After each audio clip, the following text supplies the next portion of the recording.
California, stay away from here. Stay away from here now. Don't come in here. Whatever you hear, stay away. John Doe has the upper hand. What's in the box?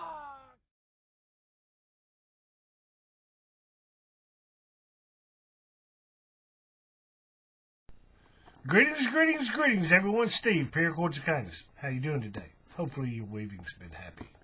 Okay, what I have for you today is another edition of What's in the Box. Don't look at the box, man. What's in the box? But as always, before we get to the box, let me talk at you. Let's see. First off, like I say all the time, welcome all the new subscribers. I've talked to quite a few people in the past week. I often get people compliment me on my work. Thank you very much. And people always asking me questions. And I talk to them. And, you know, I share the YouTube channel. So I've had a lot of new subscribers. Okay. Thank you. I appreciate it. Let's see. Most of this video is me showing you what I've made, doing color comparisons, and opening packages. Most of it is paracord related, some of it is not. Let's see. I don't have a shameless plug today, but I will mention something.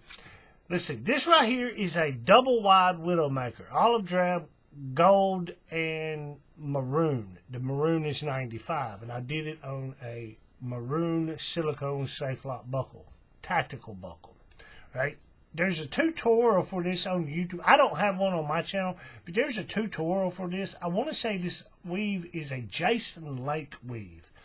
I'll put his link to his Instagram account in the description below, and I'll put the link to the tutorial, YouTube tutorial for this. It's not by him, it's by somebody else, but there is one. Now, just so you know, the tutorial that I'll share, it's a two-part type thing. It's a regular Widowmaker, which, you know, the regular width Widowmaker, and then this one is the double wide. And the video, the first half is one, and the second half is the other. So, just be mindful if you go to make one like this. Okay, let's see. What's next? Oh, this is it right here. Like I said, I've talked to a lot of people, and this conversation comes up a lot. I have people, they'll either ask me, what kind of equipment do I need to start, or what's the first thing I should learn? Where should I start? And I've said this for those who follow me, watch my videos, this is something I always say. Learn your core setups. Core setups. So, in lieu of that information, I put the link to my core strand setup playlist in the cards and the description below. And, okay, now, on that, I was talking to somebody just a little while ago, in fact, and I basically told him, I said, I eat and sleep paracord. I think about this stuff all the time. Now, I'm in no way an expert. I don't know everything. But I do think about this stuff all the time. And the way my mind works, an analytical brain or an engineer brain, I've heard it referred to as such, I'm always thinking of things. So, if you watch my core strand setups, you may notice I don't do it the way other people do it. Now, I'm not saying theirs is wrong. I'm not saying mine's right. I'm just stating a fact. I do it slightly different. When I first started doing this, I would watch, you know, obviously people, these, you know, paracord bracelet tutorial channels have videos, most often a playlist, on how to set up your core strands, right? Well, some video tutorials will actually show you setting up the core strands, and then they'll do the weave.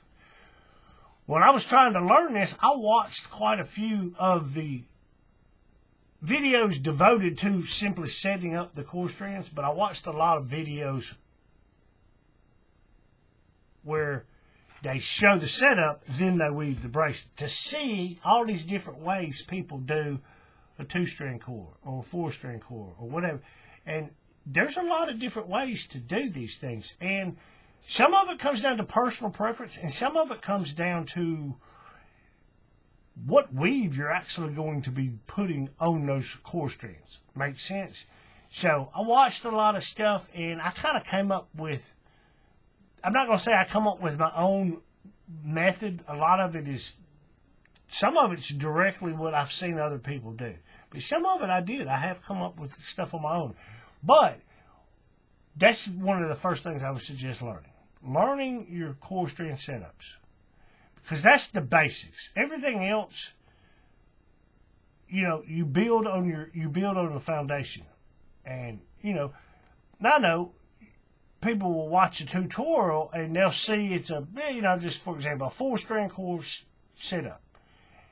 And they'll go watch the tutorial how to do that, they'll do it, and then they'll go back to the other video that shows them how to do the weave. And you do that enough times, you're eventually going to learn how to do the 4-strand setup from memory, and you're not going to struggle, and you're not going to have to go back and look at the video. But familiarize yourself with that, the basics. I know nobody wants to sit and watch videos on how to do strands. People want to make the bracelets. I want to make the pretties. I want to make the shinies, But learn that stuff. Learn the stuff. Okay, let's see. What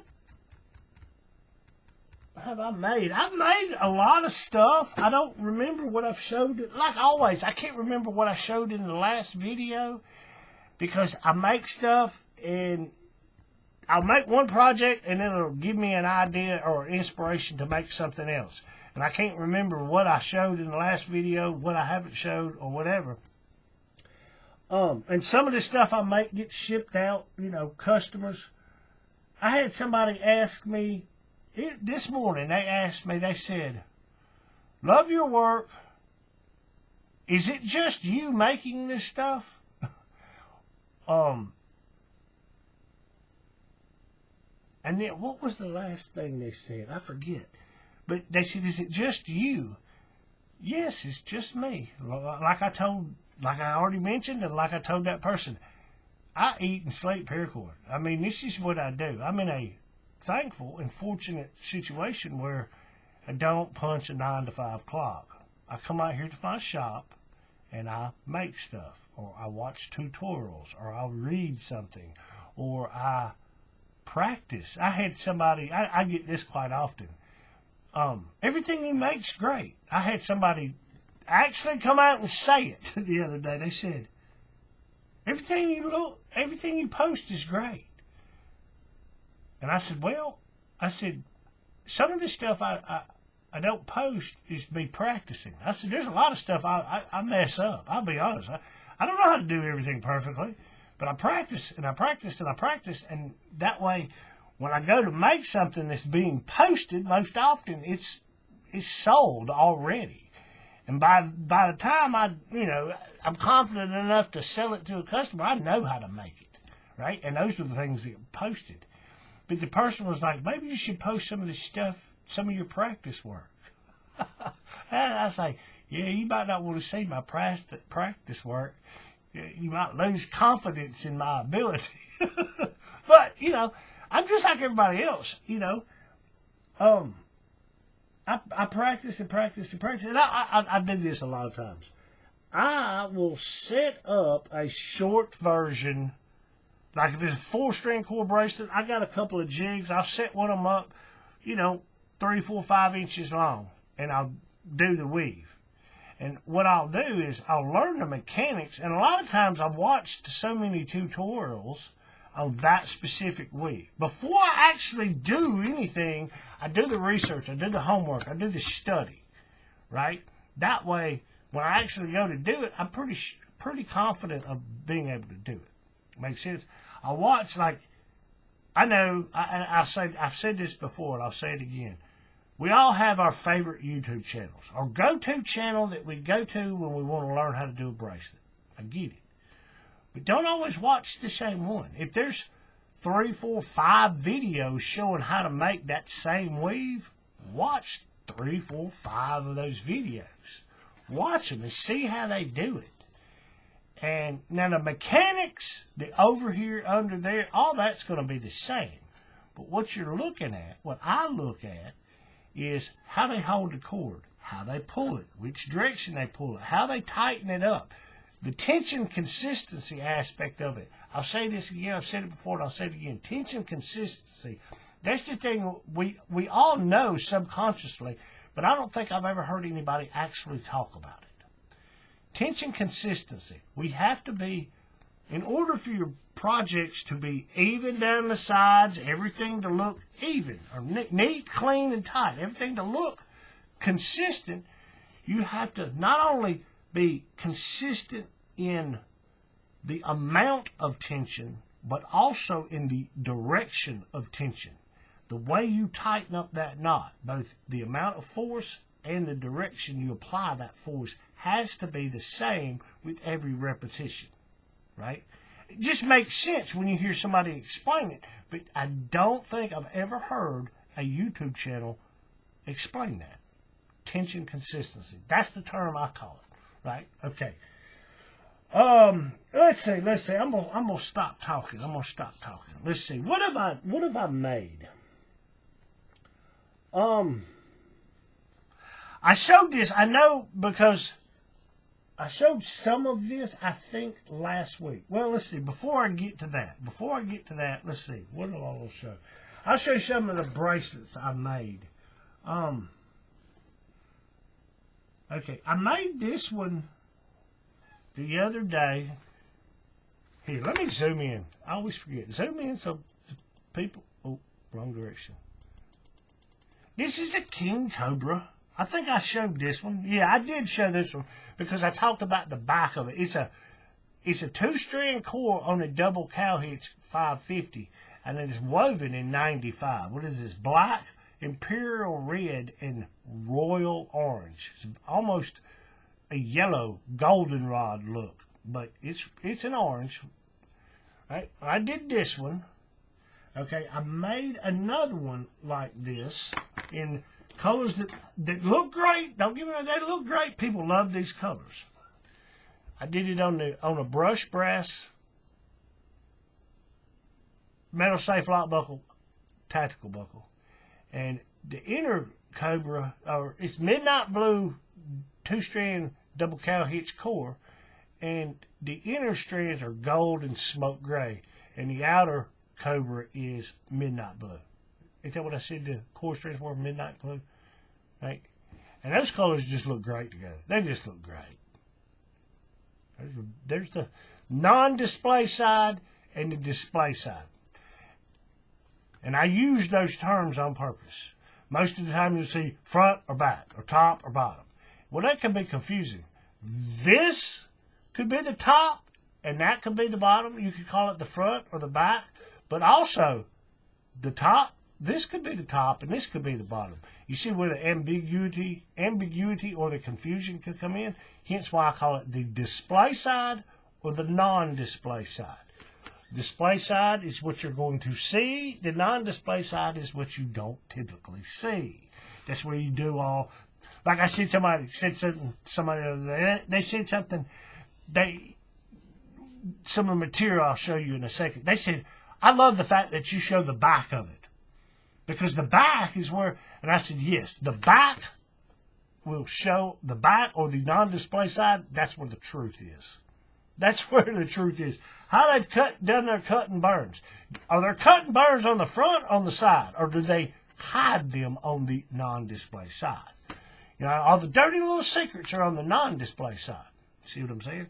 All right, but I did that one. Okay, let me zoom out just a little bit. That seems like it's awfully close. Okay, I made this one. A customer requested this, and I had never done it. This was a very recent tutorial on YouTube. I forget the name of the channel. If I remember, I will put it in the description below. They simply call it a modified Solomon, which that's what it is. But I seen the tutorial, and it's just been published in the past month or two. And I'm like, I want to make that. I want to make that. And I actually had a customer send me a link to the video and said, that's what I want. I'm like, okay. I said, I've never made one. Let me make one as a practice to get my numbers, cord length, sizing, all that kind of stuff down. And I I said, I'll get back with you and I'll make you one. Same thing. What is it? 15 millimeter. All the buckles, the buckles here are 15 millimeter or 5/8 inch. This one is a 20 millimeter or a 3/4 inch. Okay, but this is a 15 millimeter or a 5/8 inch equivalent. Black. Here, let me bring out light over here. Black 550 2-strand core. And it's just a modified Solomon done in 95 with black and imperial red. Right? Now, first time I ever made one, wasn't quite sure how much rope or how much cord to cut, and I always overestimate. I tell people that all the time. If they tell you, if that video tells me 10 feet, I cut 15 feet. Why? I want to make sure I have enough to finish it the first time. Write it all down, make it, and when I get done and I cut off all that excess, I go back and figure out the difference, and I change what I wrote on my note card. That way the next time I don't cut as much, I don't have all that scrap. But the first time it's okay, right? But the sizing, I wasn't sure about this one. But, you know, I took a guess, and I've been doing this a while, and we all know it's based on the thickness of the bracelet. So when you watch the tutorial and they're holding it up, they're going, ooh, look at that. And they flip it over to show you the non-display side, the back side. That split second when they got it and you can see the profile of it, pause it and look at it. And see how thick it is. Now, granted, you're not going to be great at this the first time, and I still don't get it perfect. But every now and then I get it perfect. I look at it and go, okay, I need to size that one this way. First time I ever made this, guessed on the sizing. I'm going to brag on myself on this one. Let me get it on my wrist. Is this, no, this is not. Okay, this is not me. That's the customer one. I was like, that doesn't fit. That's not right. Where's the one I made for myself? Here it is right here. Same weave. The same weave. This one was just, I sized it for myself. First attempt. I can get the tip of my finger up under there. And I'm like, yes, sized perfectly. I love it when that happens. Right? But it's called a modified Solomon. It's not a very hard weave. It's not hard at all. Other than the fact that it's made out of 95.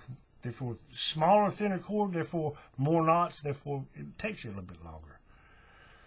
Okay. About the sizing thing. This always comes up. New people always ask, how do you size a bracelet? There's a bunch of web pages out there that show you, they give you the math and the background and inside diameter, outside diameter, pi, and they show you the formula and all that. Go look at those. If you can understand, I'm not saying it's not higher math or anything. It's not extremely complicated. Some people can't understand it, but, you know, if you can understand it, look at that. But what it comes down to is this. Here's your basic formula. Your wrist measurement plus the add to factor. That's what I call it, the add to variable. And when I say add to, not as in add to the number 2, but add to as in the word T-O-O, add to. And that number equals what you measure out on your jig, right? And that add to number, that's determined by the thickness of the bracelet or the weave, whatever it is, right? So the thicker the bracelet, the bigger that add to number is. The thinner, the smaller the add to is, okay? And I've learned that for the most part, most weaves will fall between approximately, now don't quote me on this, but if you take whatever weave you're going to do, if as long as it's not something extremely thick, you can take your wrist measurement, 7 inches in my case, and you can size it up by 1 1/4 to 1 1/2 and measure your jig out. So 7 plus the add to of 1 1/4 or 1 1/2 will give you 8 1/2 or 8 1/4, 8 1/2, right? And that will give you right about a good fitting bracelet. It may be a little tight, maybe a little loose, But that's a good average, right? And as you do it more and more and more, you'll start to be able to just kind of eyeball it and whatever, and get that number, right? But take notes. Just like you take the notes of the length of your cord, whatever your add to number is, write that on your notes too. And if in the end you got all that excess, you change your numbers for that. If it's too big, you change the add to factor. If it's too little, you change the add to factor. You see what I'm saying? You go back and you amend your note cards, right? Okay, that was one I made. All right, I'm gonna put that back in my pile. Okay, I showed that one. Okay, now here's one. I did this one this morning. I made a couple of these last week, and I showed them. This is called a Dignity. Now, I modified it by putting it on a 6-strand cord. And it's the 6-strand independent core, hence why the core strands are different than the weaving strands. But this one is done on a navy blue silicone safe lock buckle. And this is grease blue, midnight blue, the shockwave cord, the one with the zigzag or the stripes on it. That's called a shockwave pattern. It's baby blue and midnight blue, and then I stitched it around the edge in grease blue to match those core strands. And those colors right there always look good together. The blues, man, they always look good together. But that one's for a customer. Okay. Now, this one right here is something simple. Pretty simple. It just takes a little time to sit down and do it. All this is a knot and loop closure. Don't do a lot of these, but it's just a minimalist thin. I call it thin line. Some people call it a minimalist type bracelet. I just call it a thin line. Right? It's just bracelet, and then it's got, you know, diamond knot and loop closure, and it's got some 2-color whipping. What is this? Electric blue and imperial red whipping on either end. That's all it is. Pretty simple, pretty simple, pretty simple. Okay, now, here we go. Here's where we get into what I got in the package.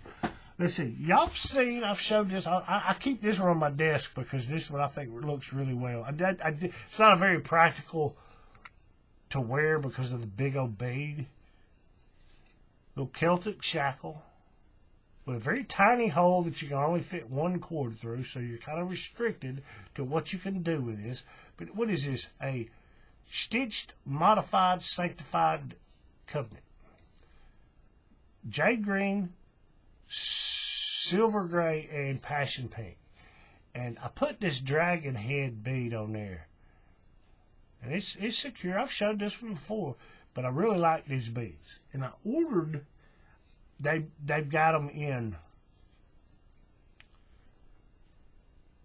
like the silvery color, white brass if you will, the yellow brass, and then they got the ones that are red. And I ordered some red ones. I didn't order any of them at first, but I eventually ordered some, and they come in, and I wanted to use one and put it on a keychain. And one of my collecting customers, I said, I'll make this.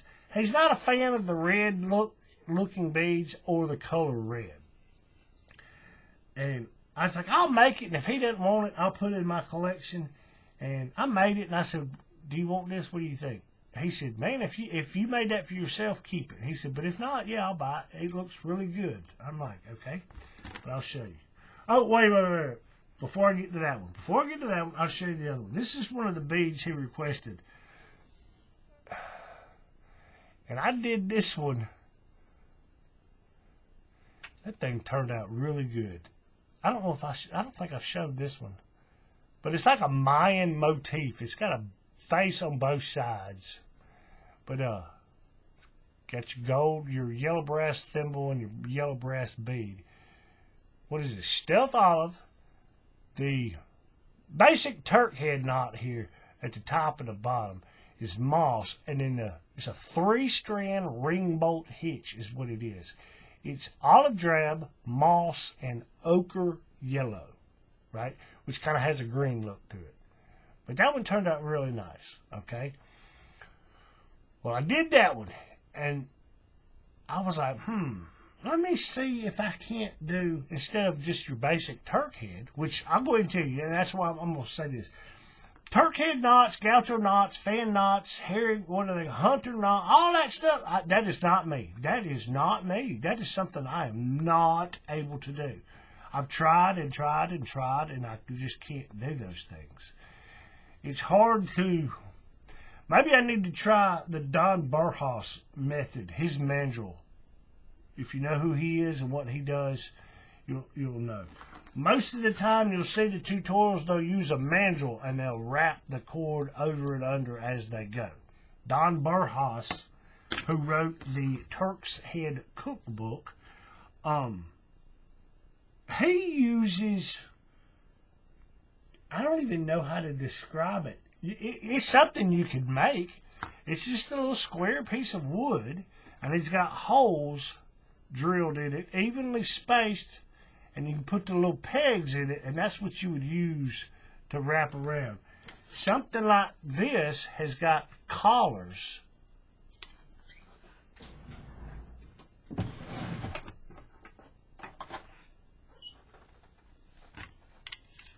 Has got collars that go on here.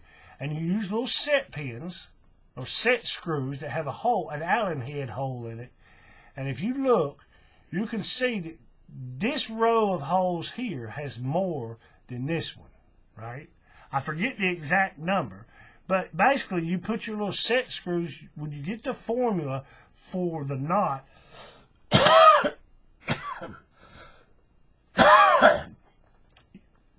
you put your set pins evenly spaced, whichever one it needs to be in, and when you set it, when you tighten them up, it holds it in place. And the other one, you can adjust it to however long you want your knot to be, right? And you put your pins in that one. And you weave it around the outside edge of the set pin. And then you go back to the other side, all the while going over and under, right? Turk head knot is the general umbrella term for all these knots. Now, you have different names for them, like I said. Gaucho, hunter. I want to say there's a herringbone. I don't know, like I said, this is not my area of expertise by any means. This is not what I know how to do, right? I've dabbled in it, but I'm not good at it. But, with all that said, blah, blah, blah, blah, blah, I made this and the Turk head knot, which that one's pretty simple. That's a basic Turk head knot. It can be a little intimidating at first. It might take you a few times to try to get it right, but it's, it's the beginner level.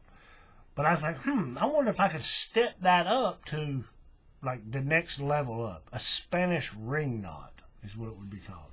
So, using the red dragon bead, I made a red themed keychain.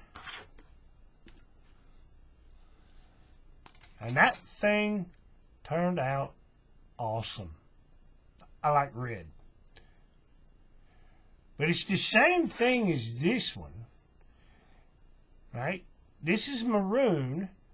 Burgundy, the two Spanish ring knots are burgundy. And the three-strand ring bolt hitch is burgundy, Viva la Vino, and is it regular gold or is it gold rush? I can't remember exactly. Let me see. Hang on just a second and I'll tell you.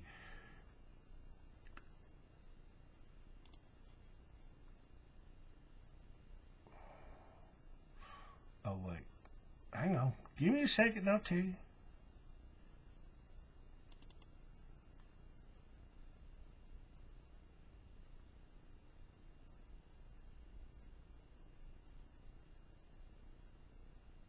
Gold. It's regular gold, not gold rush. Right? But if you look, I'll show you up close so you can see the difference in these two knots. Maybe you can see this, but you see this one is a little bit thicker. It's got more overs and unders, we'll put it that way. You wrap around it as you do it more times, therefore you have to whatever. But it's a little bit more complex, a little bit more intricate. That's what's known as it's like a basic Spanish ring knot. You can go on YouTube, type in Spanish ring knot, tutorial pop up. But I did that. It took me a little while because, like I said, this is not my area of expertise. And I did that, and I'm like, okay, cool, you can do it, right? But I started. Here, let me show you these. I'll show you these. I did the dog leash rope. I told you I'm trying to learn how to do the multicolored whipping practice piece. What is this? Turquoise, acid purple, lilac, and passion pink, right? Just basic two-strand or multi-colored whipping, okay? Then I tried the little crisscross. What is this? Pastel pink, acid purple, grease blue, and... No. Pastel pink, acid purple, grease blue, and passion pink. I know you can't see that very well on camera. Right? Looks pretty good, except for the crisscross part. All those, that red or the blue and pink right there, it's not centered on that purple. And that's where the tricky part comes in. Right? And you can see where I've tucked it under in the back, which that's, well, it looks good, but that's not what it's supposed to look like on the back. And the tutorials for this stuff, I'll be honest with you, the tutorials for this stuff is far and few between. And is it not going to focus? There we go. But the tutorials for this are, much of them are in foreign languages. They're not in English. They're in foreign languages, whether it be German or Dutch. So doing a search for them to, this dumb redneck uncultured American who can't speak a foreign language, referring to myself, who can't speak a foreign language, it's hard to know what to search for because this stuff's in a foreign language. The title's in a foreign language, all that stuff. But I've had a lot of people share with me, look for this word. They share tutorials, and it's all, but I don't care if it's in a foreign language. I will sit and watch it. And YouTube does have a auto-generate captions. And if you do it right, sometimes the video will come up, even though they're speaking in a foreign language, and the captions will be in that language. If you do tweak the settings on YouTube, you can get it to actually translate the captions into English. Or, your native language, I'm sure. But in my case, it would be English. Now, granted, some things get lost in translations, and what you're reading on those captions, you're like, what? That doesn't make sense. It's because YouTube algorithm that's translating it isn't translating it the best way, right?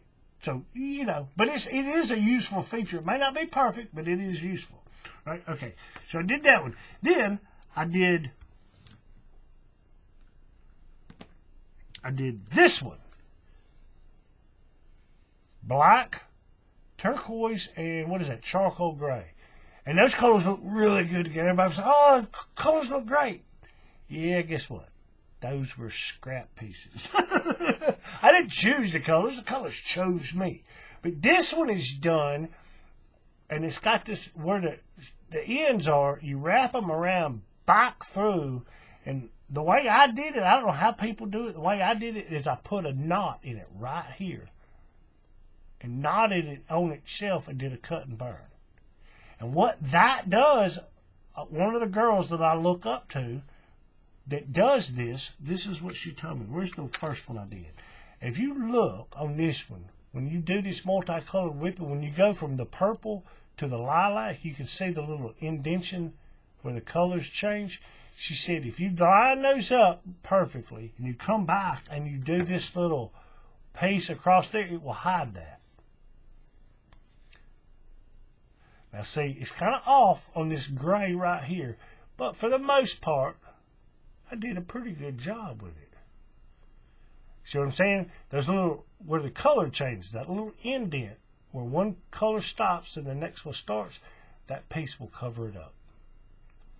It makes it look neater. Right? Okay, now I did that. Then I come back and I did this one.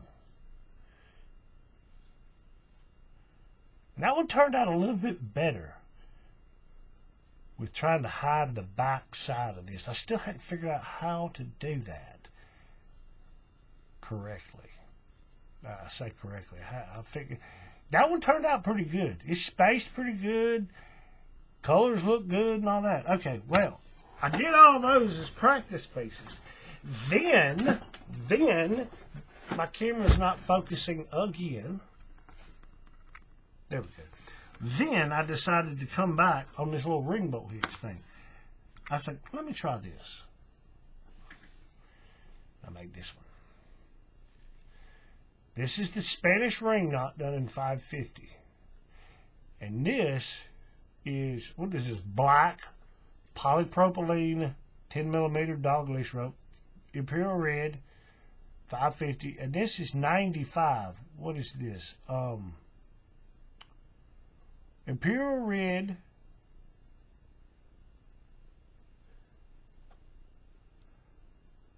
What color gold is that? Solar orange, I think is what it is. Let me see. Hang on, I'll tell you. Is that solar orange? Yes. Solar orange, and I can't remember what color gold that is. Hang on, I'll tell you. Hang on just a second. I'll tell you what it is. Royal orange. But I did my fire stick. Right? But I did all that and I thought, I wonder if I could do this same weave, knot and all that, but just size all the cords down and do it on keychain, which is what I did. Right? Okay, now, after I figured out how to do this Spanish ring knot with the 550, which is a little easier because it's a bigger cord, I did it with that. And then I said, now that I figured out how to do that, I kind of got interested again in the Turk heads. And I tried a couple of things. This is I don't know what you call this. I thought it was it's a gaucho knot. I know that much. Well, the Paracord Guild's got a tutorial for this. Gaucho knot paracord bracelet. Right? And it's a 9-pass. I know that much. If I could show you how this works. And like I said, the terminology and all this, I'm still lost on all this. But if you go straight across and you count every cord you cross, there's 9 of them. 1, 2, 3, 4, 5, 6, 7, 8, 9. So that would be known as a 9-lead, L-E-A-D, or a 9-part, right? And then the number of bites, which is the little edges. 1, 2, 3. And I don't know how you would label this. A friend of mine, I labeled it, and he said, dude, you're labeling that wrong. Like, you're the expert on. He knows more about this stuff than I do, so I take his word at it. But I think it's a 9-lead, 8-bite, whatever. It's a gaucho knot. G-A-U-C-H-O. I think is how you'd spell it. Right? But the thing is, you got your two ears, the standing in and your working in. You got to figure out what to do with them. And this is made, and if you size it and you do it just right, you can wear it as a bracelet. The tutorial, he says he used a Pringles can. Well, that may not work for some people, bigger hand, smaller hand, whatever. But I ended up getting it, and I can get it on my wrist. It's a little bit of a tight fit. I'll show you this before I put it on, because once I put it on, I'm not going to take it off. But I took the two ends, and I sewed the two ends together, and then I whipped around them with a piece of the same color of micro cord. Right there. And I did that so it would kind of hide. It kind of blends in and you don't see it so much. But if you do it just right, you can get it on. If you size it just right, you can get it on your wrist. I may try this one again. My friend, he told me, he said, what you need to do is do, I think I understood what he was saying, the mechanics of how to do this. But basically what he's getting at is, you see how it's so loose and airy, gappy? He said if you do a couple of more crossover passes, whatever, he said you end up making a little bit more tighter weave and it looks better. I'm like, okay, I may try that. I don't know. Because it took me, I'm not going to lie, it was a practice one that didn't turn out. You see this piece right here? I made it. And I was like, yes, it looks great. Everything looks great. No, wait, what happened right there? That's not right. Something ain't right. So I laid it over there as a visual aid when I started again. And this one got woven, unwoven, woven, and unwoven. I don't know, 4, 5, 6 times until I finally got it right. And once I got it right, I couldn't get it on my wrist. So I started working slack through the knot to get it bigger so I could get it on my wrist. And it turned out that I don't like it. I mean, it's a nice weave, don't get me wrong. I just don't like it as a bracelet. It's pretty. You can decorate something, put it on, if you can get it on, whatever. But to actually wear it as a bracelet, I don't like the way it fits. It's a little snug, but you got to get it over your fist. See, that's the thing. You got to size it just right so you can get it over your fist, or your thumb, I should say. That's the issue, that thumb right there. Let me dislocate my thumb like you see them do in the movies. They dislocate the thumb, they slide the handcuffs off. But you can get it on there, and it goes on there. And now you have a bracelet. But I don't like the fact that it's as loose as it is. But there's no way around it. That's just the way it is. You see what I'm saying? It's kind of neat. It's kind of neat. But now that I got it on, I'm not taking it off. Okay, but yeah, that's what I did. Those. But I did this. Once I kind of got that Spanish ring knot, because it's not basic entry level, but it's by no means an advanced thing in this area of quote unquote Turks Head Knots. I was like, let me try something. Like I said, I did this one, and I wanted to see if I could do it with smaller.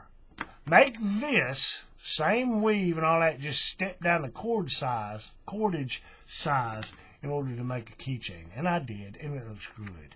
It does. Them colors look good with that bead. I wasn't sure about the gold here with the red here. But I was like, let's try to unify it by having the red and the gold in here. You see what I'm saying? It kind of brings the two together. It's like the rug, man. It brought the room together. The dude abides. If you catch the movie reference, The Big Lebowski. But yeah, there's that. That's what I did. Okay. That's all the stuff I've made. So let's be done with that. I'll show you some of the stuff I've got. Some merchandise I got. I got this stuff in the other day, and I didn't make a video because it wasn't very much. I showed the dragon bead. I got that over here in my little thing. Okay, what else did I get? Did I show these? Yeah, I did show these. I did show these last week. The little dragon. It's supposed to look like a shield with a dragon on it. And I messed around with one of these. I did a couple of practice pieces here and there trying to see what I could do with it. I hadn't actually made anything with one yet. But then I got these shackles in. I seen these. This come from AliExpress. Okay, the dragon head, the shield, and the things I'm about to show you now. They all come from AliExpress. It's just basically a bow shackle, but it's kind of textured. And they sold it as it was a 5-piece lot, meaning one order you got 5 of them. The other ones are back there behind me in my storage container.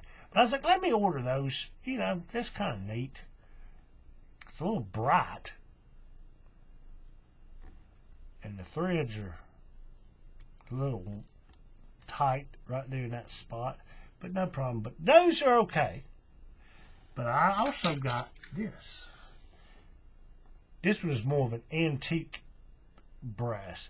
The holes have been darkened. It's got like little dimples in it.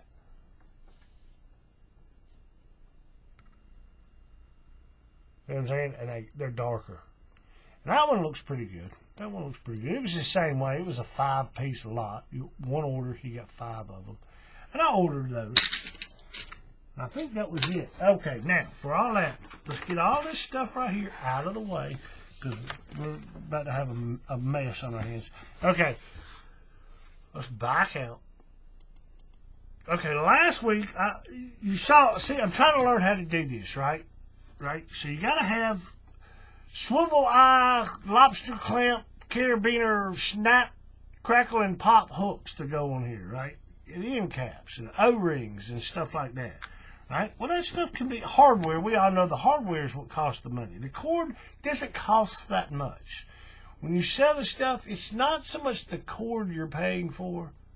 You're paying for the fact that I spent my time and my experience to make it and the hardware.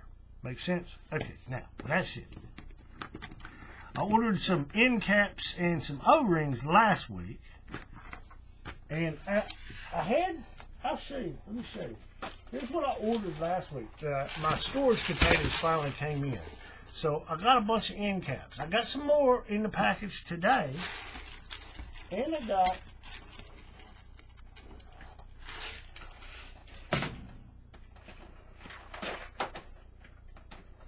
all the O-rings I showed you. I got them organized. You see what I'm saying? And there's supposed to be one that goes right here. Oh, red. It should be in the package. I didn't order any of them. See, that's what got me after I sat down. I started going through all the stuff. See, those are the red ones. I didn't order any red O-rings. Right? And I got all the metallic looking ones. What is this? Antique brass, copper, gold, silver, or whatever. But I didn't get all the O-rings. You see what I'm saying? So this week I went back and I filled in the gaps. So I've got a little bit of everything. And it's just like me. I want to have the colors, the variety. That way when I actually go to make something, I'm not limited by the color choices or the colors I have. Okay, here's the box. I'll say this. Paracord EU. People ask me all the time, where'd you get that? I had somebody a couple weeks ago ask me, that stuff, where'd you get that stuff? If you see that sticker, it comes from Paracord EU. That's where I order most of my stuff from. Okay, so, with that said, we're going to open this up. Most of this is Dog Leash hardware. But there's a couple of... let me get it open, and I'll show you this first. Let me shut this drawer. I got that in my way. Give me just a second. Get this out of the way. Okay, what's on their flyer this time? Same one from last time. Join our monthly giveaway. 3-colored snake belly. I have yet to make one of these 3-color snake belly. They've got, I'll say this about this, they've got a workshop coming up. When they first mentioned it, they mentioned they may stream it live. Well, I think they have decided to actually stream it live. It's going to be from November 1st to November the 5th. And I think I mentioned I had a screenshot I took. And from what I gathered, it showed 5 days. So I imagine it was from the 1st, 2nd, 3rd, 4th, and 5th. And from I think it's in Dutch. I don't read Dutch, but it's got the name of the person giving that workshop, that class, because I do recognize these people's names and I know what their specialties are. And up under it, it says something. And I can't read it because it's in Dutch, but through discernment and little of this, that's got to be the name of the class or whatever it is they're doing. And there's, that first day, November the 1st, there's 2 events. Now imagine they're not going to happen at the same time. Probably going to be one in the morning, one in the afternoon. That's the way most of these things are set up, right? Okay, but they're doing that live event.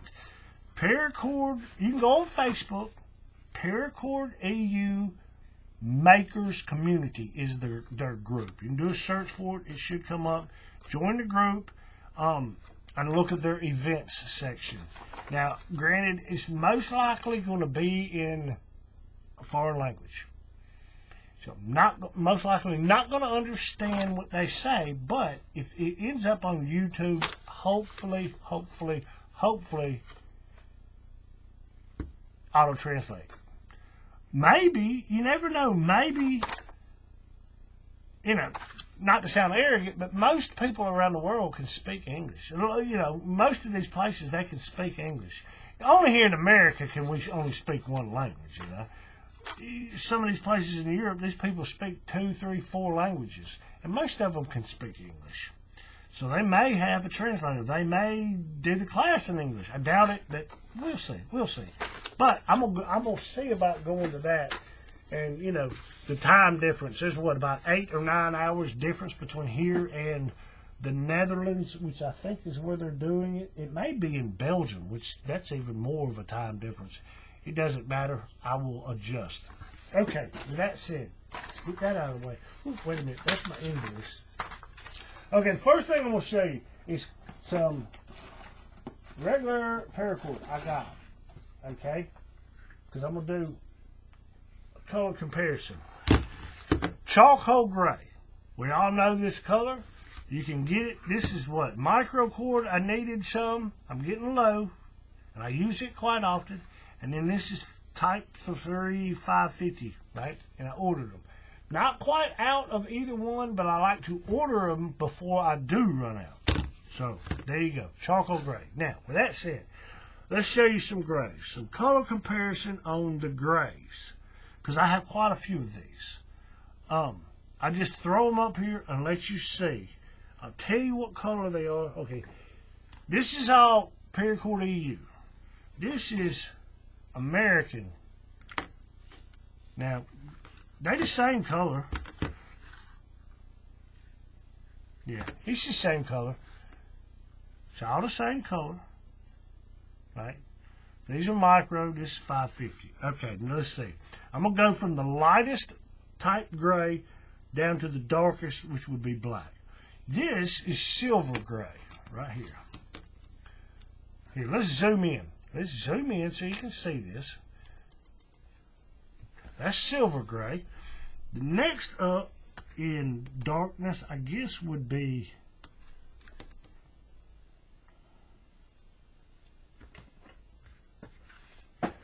smoke gray, which I need to order some of this, which I'll probably order some of that next time. This is smoke gray. A little bit darker than a silver gray. Right? I use this quite a lot. When you see me post the, where's it at? The one I made. That gray that's in the middle there, that's smoke gray. That's what that is. Okay. Then the next one, let's see, would be probably the next one I have is, this is graphite, which is a nylon microcord, which I'll be honest with you, I don't like. Not nylon, polyester microcord. I personally do not like polyester microcord. Right? If I can find a nylon equivalent from Paracord EU, I will buy it. But they don't have this. Right? Now I have no problem using polyester 550, but I just don't like the microcord. That's just personal preference, but that's graphite, right? The next one would be anthracite. This one I really like. It almost looks black, but it's not. I'll show you in just a second, right? Now, here's the thing. When you start lining these up, let's get these out of the way. Silver gray, smoke gray, graphite, anthracite. Now here's the charcoal gray. Which one of these is darker?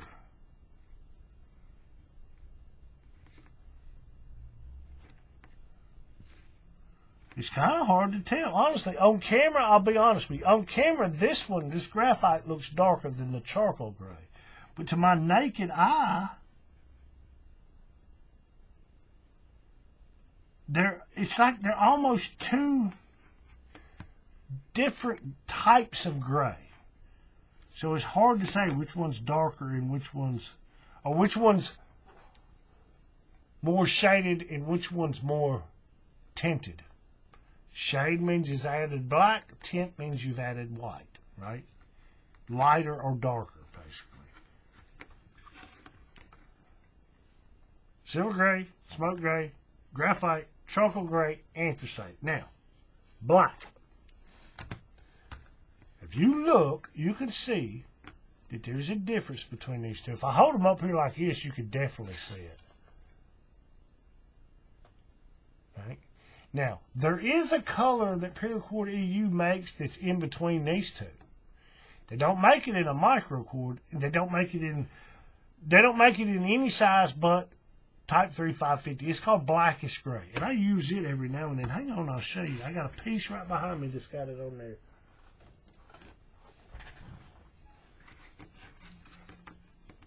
I'll hold this up here so you can see it. This right here in the middle is blackish gray. It's to my naked eye, it's a little bit darker than that anthracite, but it's not. It almost, honestly, no. It's darker. That blackish gray is darker than that charcoal gray. But here, I guess this is what I'm looking at. This charcoal gray and this blackish gray both kind of have this shimmery look to them. As opposed to the anthracite, it's just a solid gray. The smoke gray is a solid gray. The silver gray kind of has a shimmery look to it also. I don't know if they did that on purpose or I don't know. I don't know. But there you go. We'll show that one more time. Blackish gray, blackish gray, anthracite, charcoal gray, graphite, smoke gray, and silver gray. And the ones I use most often, black, anthracite, charcoal gray, and that smoke gray.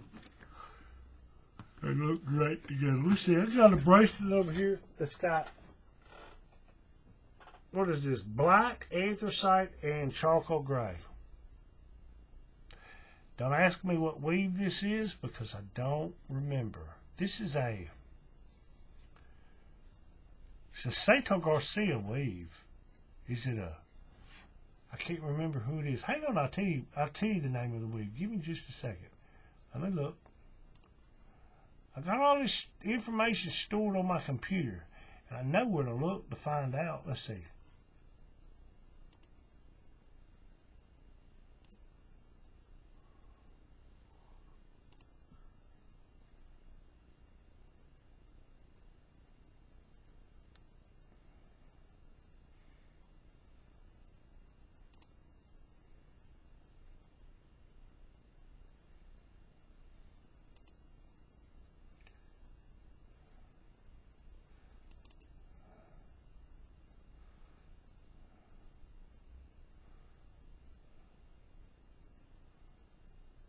Okay. This is it's a Hattori, Hattori, by Sato Garcia, and the stitching is me. It says black, anthracite, and charcoal gray. But I do a lot of these bracelets like this black and gray theme, because I have a customer who loves them. But, you know, I like them too. These are some of my favorites right here. This and olive drab or whatever. Okay. All right, let's be done with all that. Let's get to this box. Let me see. I'm going to put some of this back over here. What's the stuff I just got? The stuff I just bought, put it over there. Okay. That's that. I wanted to show the grays. Do the color grays. Now the rest of this stuff I got, let's see. I bought a sample of this. Where's it at? Okay, here's the turquoise dog leash rope. This, my wife likes this color. I showed this last week. Sea green. This is nylon. This is polypropylene. That was a sample, and I went ahead and got some. My wife likes it, and I figured I could make her some keychains or something out of this stuff. I didn't order very much of it. I don't even remember how much of it I did order. But she likes that color. I figured, I'll order some of that. Mess around with some keychains. Once I get the technique down, I'll make my wife a keychain out of this. And kind of that same thing. I know those kind of look the same. They are almost the same. But this one, yeah, you can see it on camera. This one right here is just slightly darker, more blue. This one is got a little bit more green in it. But that's one of her favorite colors. Okay, there's that. Now, I ordered this one. What is this one? Let's see. This is called dark blue. And they don't have, let me see. I can't remember if they don't make this in midnight blue. I don't think they do. Either that or they were just out of the midnight blue. I don't think they actually make it in midnight blue, but they have dark blue, which it almost looks midnight blue. Let's see. Here's midnight blue. It's almost the same. Almost the same. Now, I know, maybe on camera. I think that midnight blue's a little bit darker. This looks like it may have a little bit more red, therefore purple in it. But that's not a bad color. And one of my customers, I asked him, I showed him all this Dog Leash Practice, and he's like, well, we don't have dogs. I said, well, I know you don't have a dog. I said, I'm talking about a keychain. He owns his own business, and he's got a whole bunch of keys. And I was like, maybe I can make you some keychains or something. You know, as opposed to, like, this style of keychain, as opposed to these. You see what I'm saying? But we're going to see. Okay, there's that. Now, I ordered these two as samples. This one, okay, that's not bad. This is called Raspberry Red. Now, it's not, let's see. Here's a piece of Imperial Red. Not quite the same, not quite the same. Imperial Red, Raspberry Red. Not as bright, vibrant red. I just wanted to see, because I like red. I wanted to see what it actually looked like in hand. Look at this other one. This is the one I was wondering about. It's called Deep Sea Blue. And now it's, yeah, it looks, it's got some green in it. To my eye, it's got a little, it's blue, but you can tell it looks like it's got a little bit of green in it. I don't know how well the camera's picking that up.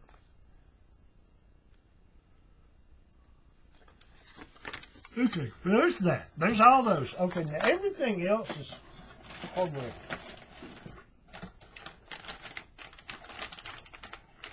I bought these. I just wanted to see. They sell. These are actually nice.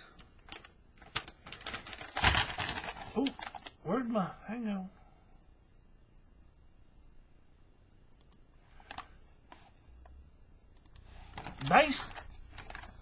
They sell these. The ones, I've never bought any of these. I figured, why not? I'll buy two of them and see. I may use them. I may not. I'll use them for something eventually, I know. But they're plastic spools.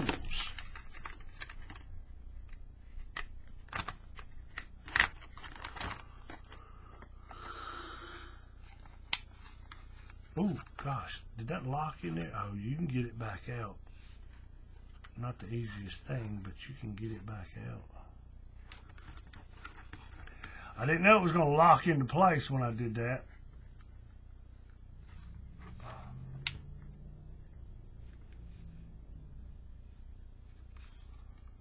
Oh well, let's just not put the other end. But it's just it's a spool. And it's got right there's a hole where you can stick your cord in and it will hold it and you can spool it up. Shh. And I known they had made in Germany. I known they've had these, but I never had a need for them. But I was like, I wonder how good they are. So I bought some just to see. I bought 2 of them. And I was like, let's see. My idea was maybe I could put these on there, but I don't think that's going to work. I wasn't sure, but I mean, they didn't cost that much. I forget, they were like $2 or $3 a piece. They weren't that much. But I just wanted to see.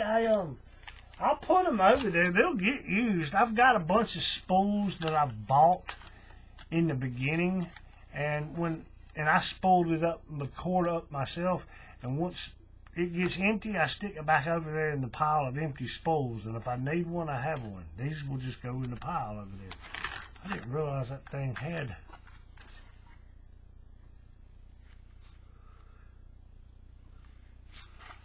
That thing locked into place when I put it on there. You can get it off. I can see it's got little notches. All you got to do is bend them, but you got 2 of them on either side. You got to bend them and it'll come back off. So let's just not put the other ones together yet. Okay. I'll sit this over here. I'll deal with that in a minute. Okay, the rest of it is hardware. Let's see. I bought some more. Oh gosh. I bought some more O-rings and end caps.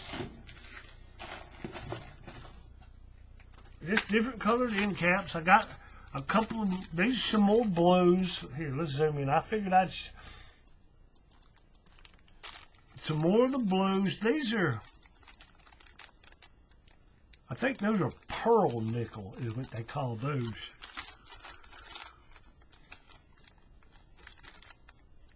Are these antique brass? Wow, really? Some of these are copper and some are antique brass.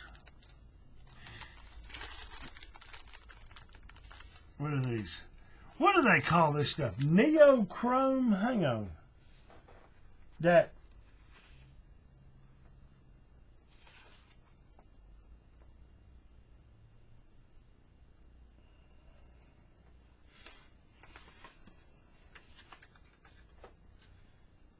I can't even.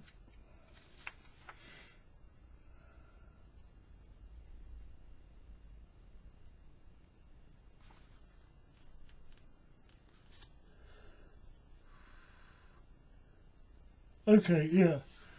They call them jet fuel / neochrome. The ones that look like you dig on oil spill. They're all different colors. And I bought a couple of these. I think, what are these? Rose pink or something like that? I think that's all the end caps. No, here's some right here. What are these? I think these are gunmetal. Now, that's what I would call that, gunmetal. Everybody, we all know, Paracord community, we all know gunmetal. It's almost black. It's like you got chrome, which is shiny, silvery chrome, and then you got gunmetal, which is the same thing. It's just on the darker side of it. Right? Okay. I bought some more. What are these? These are silicone. Some black silicone buckles. I needed some of those, a couple of those. I don't use them very much. And I usually order, there are times when I order a whole bunch of these at one time. But then others, I'll just order 5, 6, 10 at a time, depending on what style or finish. I'll just order them. And every time I put in an order, I order a couple of buckles. Whether it's this color, this size, that size, I always order a couple of buckles. That way whichever ones I'm starting to get low on, I'll order some. That way I know I won't run out. Hopefully I won't run out. Okay, then I got more O-rings. just different, the jet fuel and the pearl nickel, gunmetal, and it's antique brass gunmetal, the red ones. The ones I forgot to order last time. Now these are all 25 millimeter by 25 millimeters the opening. I want to say the thickness of it is a 5 millimeter. Let me see. Yes, most of them are. There's a few that they're slightly off. There's, what is that? 2 copper ones, rose gold, some blue ones. I thought I ordered more blue than that. Maybe I did. No, that's right. I already got some. And here's some milky white and what is that? Silver, I guess is what they call that, I think. But I ordered just like 2 or 3 of every color. I ain't gonna say every color, but the majority of the colors. Right? And I was just filling those out. Okay, then I ordered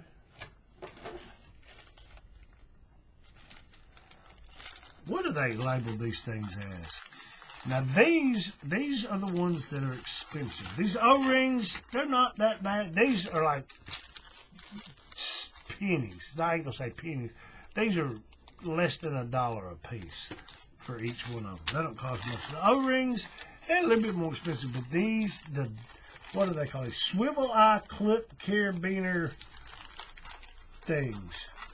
Swivel eye clip carabiner. And I didn't order one of every style because I've got 1,000 styles, but of this style, one of all the colors, which will match the rings I got. There's a white one, there's a copper one, there's a pearl nickel, there's a silver one, there's a black one. I've got a black silicone one. There's a gunmetal one. Here's, what is that? Antique brass and turquoise. I ordered a turquoise one a while back, and it was a slightly different style, and I didn't realize they had the same color in this style. So I ordered those, and like I say, these little pieces right here, that's what's costing all the money right there. Okay, then I ordered the silicone coated ones. Maroon, green, black, a purple one, and a blue one. And at the time, they didn't have the yellow. I got about 2 days after I put my order in, I get an email saying, back in stock, the yellow ones. I'm like, great. That's all right, though. I'll order. Okay, then I ordered all the different metallic looking O-rings. I just ordered a color of each of those. That way I have all the colors, and I'll be honest with you, I ordered these so I would have them, and I would have one of every of the color of the style, but the colors. That way, in my storage containers behind me, I can sit down and organize them. I go, okay, I'm going to put all this color and that style and that one, and that one, and that one, and that one. And I'll sit down and I'll organize all that. Now that I have one of everything that I'm going to use, I eventually may buy some different styles, but you see what I'm saying? That's what that was all about. But I had the colors, I can see what they look like compared to some of the ropes, and it gives me ideas, because I'm all about the colors. I'm all about the colors. Okay, now these things right here, I've seen these and I was curious. These are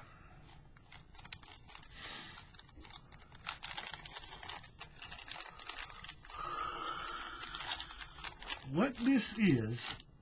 It's a double, what do they call this thing? A double end cap. Let me see. 20 millimeter black double end cap for keychain. Okay, now I'm gonna assume just like the regular end caps, you have to glue them on there. But what it does? Where's me? where's the one that this one. Okay. Now, I would have to shape and polish the end of this, so to speak, to get it to go in there, because it's not going to go in there. But that's what it is. You put both of them in there, and the end of it has got holes on it where you'd put your split ring, and your keys would attach to that. So basically, you can make a keychain out of nothing but this rope. You don't have to do the whipping, and basically what it ends up being is your split ring and your keys, and then whatever color rope you have feeds in there, and it makes a loop on the back side. Now you could put one of these on there to attach it to a belt loop to hang down, you see what I'm saying? Or something like that. But I wanted to see if, because, you know, if you stop and you think about it, these holes and the angle of all this has got to be placed right for a split ring to be able to go through there, right? Now, it tells you on their website, it says, ideally for this model split ring and this model split ring. Now, I went and looked to see what size those split rings were, and I'm like, well, that might work with what I got. It tells you, it says it works with most split rings, but these are the ones that specifically was designed for. I'm like, okay, cool. But I ordered these, and they weren't that much. They had a couple of different, they had like 4 different finishes. But they were out of 2 of them. So I got the black and what is this? Antique brass. Antique brass and black. I might make a keychain out of that or something. I don't know yet. But here's my thing. Yeah, I think that looks pretty good. This eggplant, or aubergine as it's called. It's kind of a purple wine looking color. I think it would look really good with that antique brass. Now, obviously, you wouldn't have it as long, you know, for the thing. You'd have it short, the loop coming in and out. But, yeah, that's all I got. I mean, most of it's hardware. As I'm learning more, believe me, this is some practice pieces. You know, I've got 4 or 5 of them. These are some pieces I actually made and I posted on, you know, in the social medias. But I've practiced more than this. This is not all I've done. So I figured, yeah, might as well go ahead and start getting some hardware. That way I can see the colors and what they do. So when I get there and I actually decide to make one, because I'm going to make, first thing I'm going to do is, now that I got the Swivel Carabiner snap hook X-Space explosive earth modulator, you know, whatever these things are called. Marvin the Martian, you know. Now that I got those, I can actually make one. And I think the first thing I'm going to do is make 2 leashes for our own little dogs. Because my wife, now that it's getting cooler outside, we walk the dogs more often than we do, and in the evening. And I told her, I said, I'll make some dog leashes and we can walk around the neighborhood and I can peddle my wares with people we see. I could try to sell the dog leashes. But that's my idea. But now that I got these, I can make some. That's why I ordered. I already had a pink one, I think, and a turquoise, which is most likely what I'm going to do. This is my plan anyway. I'm going to make, because one of our dogs has got a harness already, and it's a pink color. So I'm going to do her, I think, pink to match her harness. The other dog just uses a standard neck collar. But I'm going to do, I think what I'm going to end up doing is one in the turquoise and one in the pink, right? And have like the whipping on one and the whipping on the other, having them like mirror, having basically the 2 leashes mirror images of each other. You see what I'm saying? One with pink and turquoise, and the other one with a turquoise, like pink and a turquoise clip. This one will be turquoise with a pink clip and the stitching. Does that, or the whipping? Does that make sense? That's my idea anyway. Now, when will I get time to do this? Yeah, that's the thing, man. I've been so busy this past 2 weeks. I've been so busy I haven't had time to breathe. But it's Wednesday, and as far as I know, I've got one more order to do. Well, I say order, one more bracelet to make. And it won't take me long to sit down and do it if I just do. I could probably do it this afternoon. But when I finish that, as far as I know, I have to check my list. That's the last thing I have to do this week. And I'll spend at least 2 days doing research and development.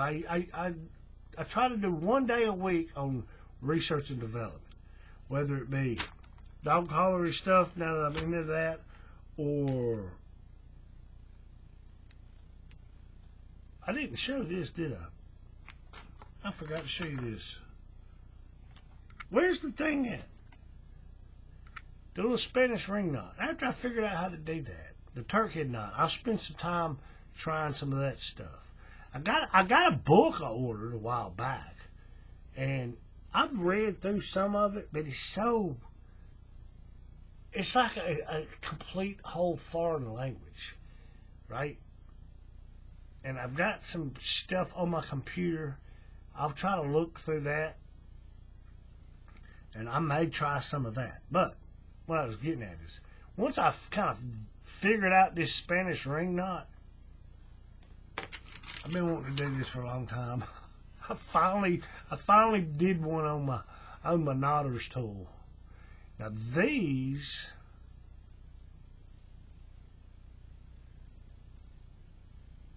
are, what are these?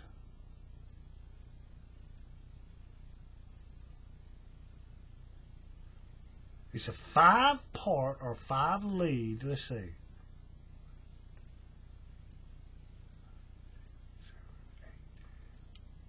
8 bite, 5-part 8 bite. I think is what that is. I think.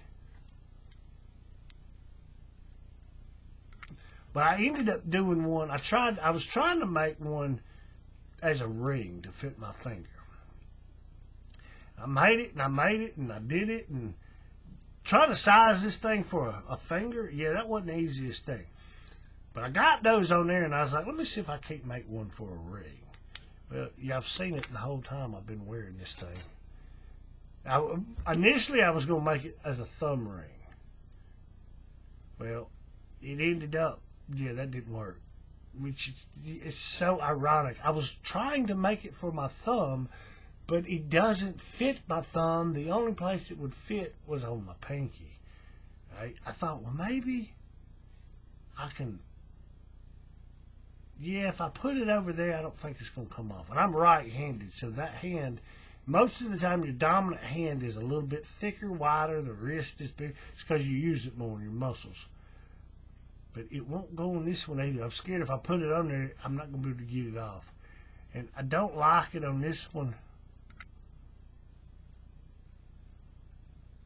because I already got 2 rings here, and it kind of, it's a little loose almost on that one. So I ended up putting it on there. And I wear it. But this one, I did, like he suggested when I do this, he said, do you a couple more of the crossover, doodad, whatever, and then you'll make it a little bit more intricate. I'm like, okay. Well, when I did this one, I did it that way. Now, this is a gaucho. This is Spanish ring knot. Slightly different. But I ended up doing a couple of little extras, and it turned out. And I asked my friend, I showed him, I sent him a video, and I counted it and showed him. I said, what is this one? I said, am I correct in saying that this is a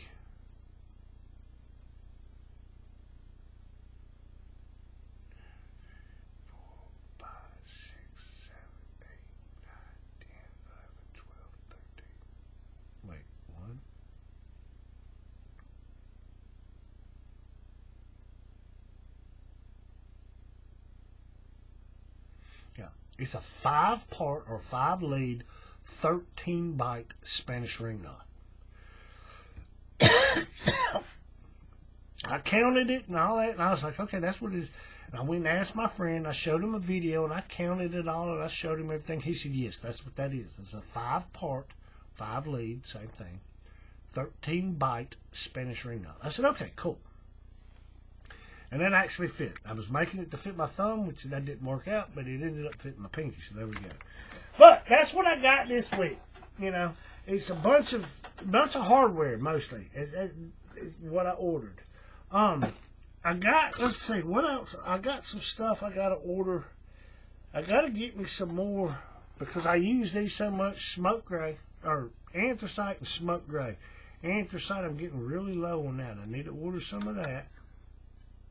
I'm most likely to go ahead and order some of this smoke gray because I use these quite often, and I do not want to run out of these. I don't think there's any more colors. I talked to one of my buyers, my collectors, and I asked him about making his wife a keychain kind of in this style and what colors. And he gave me some. He told me some colors. I said, okay. I said, I'll look and see what colors they got, and I'll get back with you on some of these colors, and we'll go from there. But yeah, that's what I got. I got a mess on my desk. You like that, right? But I appreciate you watching, and you know, give us a like, a share, all that good stuff. You know the routine. But I'm gonna end this one like I end them all. Keep it neat. Keep it clean. Keep it tight. Happy weaving, folks.